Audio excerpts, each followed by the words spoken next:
오늘장을 돌아보고 내일장의 성공 주파수를 올리는 시간입니다. 글로벌 증시 투나잇 진행을 맡은 최은강입니다. 오늘 날씨도 짓궂은 가운데 양시장도 하락 마감을 했습니다. 외국인과 기관의 매도 물량에 거래소 1% 넘게 빠졌고요. 코스닥은 2% 넘게 내렸습니다. 이 시장의 하락을 초래한 건 크게 세 가지 요인으로 분석을 할 수 있겠는데요. 이 금리 부담과 주도주의 부재, 또 제한적인 수급이었습니다. 이 시장이 가장 싫어하는 게 불확실성인데 오늘은 좀 이 키워드에 집중이 됐던 하루가 아니었나 싶습니다. 오늘장 잘 돌아보면서 내일장 투자 전략 만나봐야겠죠. MBN골드의 한교수 매니저 전화 연결돼 있습니다. 안녕하십니까? 예, 안녕하십니까. 한교수 매니저입니다. 네, 오늘 상승률 32 종목들의 7%대 상승에 있다는 종목이 있는 것을 보면 정말 어려운 시장이 아니었나 싶습니다. 오늘장 어떻게 분석하고 계실까요? 네, 자, 오늘 시장은 당초 시장에서 예상했던 것과는 거의 반대의 장세가 연출된 게 아닌가라는 생각입니다. 코스피 지수 약세 기록했고 코스닥이 무려 2%가 급락을 했죠. 금융주라든가 전력기기, 바이오제약 등 일부 종목군들이 상대적으로 강세를 보였습니다만 나머지 2차 전지라든가 반도체, 친환경 관련주도 그동안 올랐던 종목들이 모두가 동반 하락세를 기록을 했습니다. 지금 미국 증시라든가 중국 증시 그리고 일본 증시가 올랐던 것과는 사뭇 다르게 국내 증시는 기관과 외국인 투자가들의 동반 매도가 진행되면서 지수 약세를 기록했는데요. 역시 그 원인은 역시 미국의 이제 대선에서 트럼프의 지지율이 약진을 하면서 미국의 인플레가 강화되지 않을까라는 우려감, 그러면서 미국의 채권 금리가 올라갔던 부분들이 국내 증시의 하락 장세를 이끌어낸 것으로 일단은 판단을 해볼 수가 있겠습니다. 그러나 이제 미국의 대선은 아직까지 결과가 나오지 않은 상태입니다. 물론 트럼프의 지지율이 높은 상태이긴 합니다만 아직까지 대선은 끝난 상태가 아니기 때문에 여전히 미국의 금리가 계속해서 국채 금리가 상승한다라고 판단하기는 좀 어려운 이런 장세라고 보시면 될 것 같고요. 또 일본이라든가 중국 증시 대비 국내 증시의 하락세가 너무 과대했던 부분들을 보게 되면 국내 증시의 하락세는 곧바로 좀 진정되지 않을까라는 그런 판단을 해볼 수가 있겠습니다. 다만 시장이 곧바로 상승세를 보이기까지는 상당한 시간이 걸릴 가능성이 높다는 것이 또 한번 확인됐기 때문에 당분간 시장은 좀 지루한 장세 속에서 종목별 순환 장세가 나오지 않을까 이렇게 예상을 해볼 수 있을 것 같습니다. 네, 현재 미국채 2년물 금리와 10년물 금리 1% 좀 넘게 안정되는 흐름 보이고 있다는 점도 함께 전해드립니다.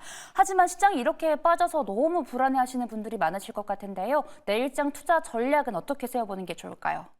네, 말씀드렸듯이 오늘 지수가 코스피는 0.8% 그동안 오른 데 따른 조정 치고는 견주했죠. 다만 코스닥 지수가 그동안 오른 것도 없는데도 불구하고 낙폭이 워낙에 컸고요. 특히나 우리 개인 투자자분들이 많이 가지고 계신 코스닥 지수의 하락폭이 상당히 커서 많이들 걱정하실 것으로 생각이 되고 있습니다. 다만 이제 코스닥 시장만 혼자 계속해서 폭락할 만한 이유가 별로 없다라는 부분들을 보고 또 코스피 지수도 추가적인 급락 가능성이 높지 않다라는 점을 보게 되면 지금은 우리가 종목군들에 대해서 투매에 나설 만한 장세는 아닌 것으로 판단되고 있고요. 오히려 실적과 성장 가치가 커지고 있는 종목군들에 대해서는 저가 매수 관점의 대응 전략이 좀 더 필요한 상태가 아닌가라는 판단을 해볼 수가 있겠습니다. 다만 지금 현재 중소형주들이 시장 전면에 부상을 하거나 또 중소형주들이 강하게 시장을 이끌 만한 종목들이 없기 때문에 다소 이제 낙폭과대했던 일부 중소형주들은 짧게 끊어지는 그런 단기 트레이딩 매매를 하시는 게 바람직할 겁니다. 만약에 중소형주단 단기 트레이딩 매매가 자신이 없다라고 한다면 매매를 하지 않고 관망하는 것도 하나의 방법이 되겠죠. 이런 와중에 오늘 국내 증시 지수 약세 조정이 나오는 와중에도 상대적으로 선방했던 종목들이 있습니다. 그게 바로 대형주들입니다. 일단 은행주들이 반등세를 기록했고 또 일부 반도체라든가 조선주들은 약보합선에서 순방하는 그런 모습이 나타났기 때문에 대형주들은 외국인 투자들의 수급이 살아있는 대형주들은 상대적으로 안전할 것이고요. 앞으로 외국인들의 매수가 들어오는 종목들은 점진적인 반등세를 보일 가능성이 높기 때문에 여전히 수급이 살아있는 대형주에 대해서는 관심을 가질 필요가 있습니다. 다만 자동차주들이 지금 현재 자동차 판매가 전년 동기 대비 조금 감소했다는 소식으로 인해서 단기적인 상승 추세가 좀 꺾이는 그런 모습이 나타났죠. 그래서 자동차 관련주 현대차, 기아 같은 종목들은 섣불리 접근하지 말고 가지고 있는 분들을 중심으로 해서는 반등이 나올 때 일부 좀 현금화 전략을 단행하시면서 아직까지는 업황 전망이 살아있고 실적이 살아있는 일부 대형주를 중심으로 관심을 갖는 이런 제한적인 전략이 필요하다. 이렇게 정의드리겠습니다. 네, 실적주에서 또 저가 매수의 기회가 될 수 있고 외국인 수급이 좀 뒷받쳐주는 대형주 위주로 주목하시면 좋을 것 같습니다. 이어서 종목 리뷰 부탁드립니다. 네, 오늘은 이제 은행주를 한번 보도록 하겠습니다. 그동안 이제 은행주들을 길목지시 차원에서 한번 보자라는 측면을 말씀드리면서 하나금융지주 말씀드렸는데 오늘 하나금융지주가 4.4% 강세를 기록하면서 기간 조정을 마무리하고 반등에 나서는 모습이 전개가 됐습니다.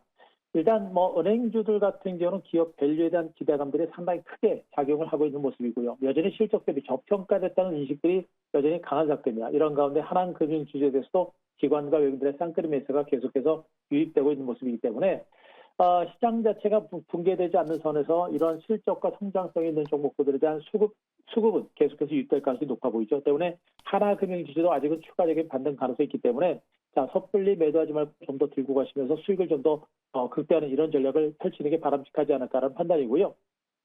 우리 금융지주도 한번 보겠습니다. 우리 금융지주는 아직까지 은행주들 중에 상대적으로 이제 주가론 자체가 좀 부진한 상태입니다.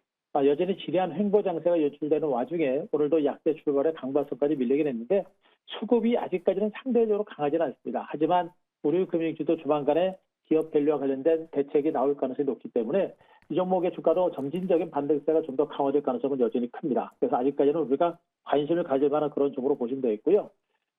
그리고 포스코 인터내셔널을 한번 보겠습니다. 오늘 주가가 비교적 많이 밀려서 좀 걱정하실 것 같은데요. 오늘 포스코 인터내셔널의 주가가 많이 밀릴 만한 특별한 악재는 없었습니다. 다만 최근에 이제 동해 가스전 개발 관련해서 대장주격인 한국가스공사가 크게 밀리면서 포스코 인터내셔널도 같이 밀린 게 아닌가라는 판단을 좀 드릴 수가 있는데 동해 가스전과 관련된 모멘텀들은 아직까지는 살아 있습니다. 다만 공백이 좀 그 모멘텀이 나올 만한 공백이 좀 있다 보니까 주가가 좀 밀린 것으로 보시면 될 것 같은데 추가적인 급락보다는 어느 정도는 제가 보기엔 저점에 와 있는 것으로 보고 있어서 단기적인 관점보다는 중장기 관점에서는 아직까지 긍정적으로 포기할 만한 종목은 좀 아니지 않느냐라는 판단이기 때문에 조금 밀렸지만 좀 더 한번 보유하는 그런 전략을 가져볼 만한 종목으로 말씀드리도록 하겠습니다. 네, 세 가지 종목 리뷰해봤는데 긴 호흡 갖고 들고 계셔도 괜찮다라는 전략을 제시해 주셨습니다. 이어서 내일 시장을 움직일 주목하고 계시는 종목 있을까요? 네, 자, 내일장 관심 종목은 오늘도 역시 제가 은행주를 한번 가지고 왔습니다. 그중에서 이제 대장주격인 KB금융을 또 가지고 왔는데요. 은행주를 다시 이렇게 이제 또 여러분들한테 관심 종목으로 말씀드리는 이유는 뭐냐면 앞서도 말씀드렸습니다만 지금 장세는 외국인들이 주도하는 대형주 장세입니다. 중소형주들은 짧은 트레이딩 매매는 가능하겠습니다만 매매 포인트를 잡기가 쉽지 않다는 부분들. 다만 대형주들은 여전히 실적과 성장성 그리고 기업 밸류라는 모멘텀 자체가 살아있기 때문에 은행주들의 주가는 점진적인 반등세가 나올 수 있는 가능성이 큽니다. 특히나 KB금융은 은행주의 대장주 업종 대표주로서 역할을 해내고 있고 오늘도 기관과 외국인들의 양매수가 계속해서 진행되면서 주가 수렴 과정을 거치고 나서 신고가를 경신하는 모습이죠. 월봉상의 주가를 본다라고 한다면 이 종목의 주가는 이미 사상 최고가를 경신을 하고 있는 모습들이기 때문에 은행주들의 기업 밸류와 관련된 모멘텀이 여전히 살아있다는 부분들 그리고 ES와 관련된 손실 부담 비용 발생에도 불구하고 올해 실적 전망이 양호합니다. 올해 연간 영업이익이 전년 동기 대비 15.8% 증가할 것으로 예상되면서 실적 증가세는 여전히 강할 것이고요. 12개월 선의 PR이 대체로 6배 정도인 걸 감안하게 되면 여전히 은행주들의 주가는 추가적인 상승세가 나올 수 있는 가능성이 상당히 높다는 점에 포커스를 맞추시기 바랍니다. 7월 말에 밸류 프로그램 관련해가지고 세법과 상법 개정안이 상정할 예정인 것을 보고 있기 때문에 7월 말까지도 모멘텀이 살아있는 부분을 보게 되면 은행주의 추가적인 반등 가능성은 높지 않을까 이렇게 판단드리겠습니다. 자, 이 정도된 가격 전략은요. 오늘 주가가 단기적으로 이제 4.5% 강세를 기록했는데 이미 단기적으로 오른 상태에서 주가 수렴 과정을 마무리 짓고 재반등을 이제 막 시작하는 단계입니다. 따라서 내일부터 지수와 하락세가 좀 멈추고 시장이 안정되게 되면 추가 반등 가능성이 높기 때문에 이 정도는 관심이 필요하겠고요. 매수단가는 83,000원 제시드리고 목표가 95,000원 그리고 손절가 78,000원 제시를 드리도록 하겠습니다. 정부가 이 밸류업 정책에 드라이브를 걸면서 지속적인 수혜가 예상되고 있습니다. KB금융 제시해 주셨습니다. 투자하실 때 참고하시기 바랍니다. 오늘은 여기서 통화 마치겠습니다. 지금까지 MBN골드의 한규수 매니저님과 함께했습니다. 고맙습니다.